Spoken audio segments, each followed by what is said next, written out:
రోజులో 18 గంటలు మీతోనే కూర్చొని పని చేస్తున్నా కదా, నేను ఎక్కడికి పోయినా తాటి చెట్టు లెక్క పెరిగిండు కానీ తలకాయ మోకాళ్ళలో కూడా లేదు అన్నట్టు, దూడకున్న బుద్ధి కూడా లేదు, దూలం లెక్క పెరిగిండు అని వెనకడికి పోవడం అన్నాడు.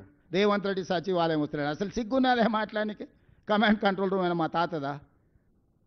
నా క్యాంప్ ఆఫీస్ కింద దాన్ని వాడుకుంటున్నా. రెగ్యులర్గా సచివాలయం నేను వచ్చి కూర్చొని సమస్యల మీద మాట్లాడుతున్నా.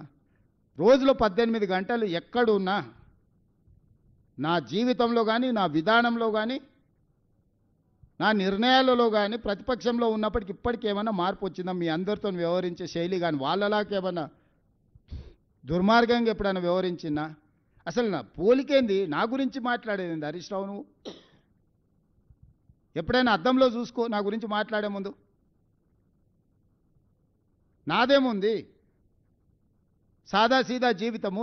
నేనేం గవర్నమెంట్ ఢిల్లీకి పోయినా కూడా జనరల్ ఫ్లైట్లో పోతా. నేను మీలాక ప్రత్యేక విమానాలు, మీ దేవుళ్ళ మొక్కులు కూడా ప్రభుత్వం సొమ్ములతోని. కనకదుర్మ ముక్కు పుడకానంటే ప్రభుత్వం సొమ్మే. వెంకటేశ్వర స్వామి తిరుమల తిరుపతి కొండ మీద దేవుడికి ఇస్తే ప్రభుత్వం సొమ్మే. చివరికి యాదగిరిగుట్ట టెంపుల్ నిర్మాణంలో అవినీతే. దేంట్లో మీరు వదిలింది? కోవిడ్ టైంలో ఎన్ని డొనేషన్స్ను మీరు దిగమింగినరు? కోవిడ్ను కూడా వదలలేదు ప్రజలకు సేవ చేయాల్సిన సమయంలో. మీకు మాకు పోలికేందయ్యా? పొంతనేంది? ఇప్పుడు కూడా 3 సార్లు ఇచ్చిండ్రు జూబ్లీహిల్స్ వాళ్ళకే. ఏం చేసిండ్రు? 3 సార్లు బీజేపీకి ఇచ్చిండ్రు. ఏం చేసిండ్రు? కళ్ళ ముద్దలు ఉంది కదా, ఇప్పుడు సమస్యలు ఉన్నాయి. అయ్యో ఈడ చెత్త ఉంది, అయ్యో ఈడ మట్టి ఉంది, ఈడ కాలువల మోరీల బురద ఉంది అని అంటుంది. ఎవడు కారణము? అసలు సిగ్గాను ఉండాలి. అందుకే నా చెత్తకుండి దగ్గర ఓ రోజు కట్టేసేయారు. కట్టేస్తే గొలుసు పెట్టి కట్టేస్తే తెలుస్తుంది, జ్ఞానోదయం కలుగుద్దేమో అట్లనా అని.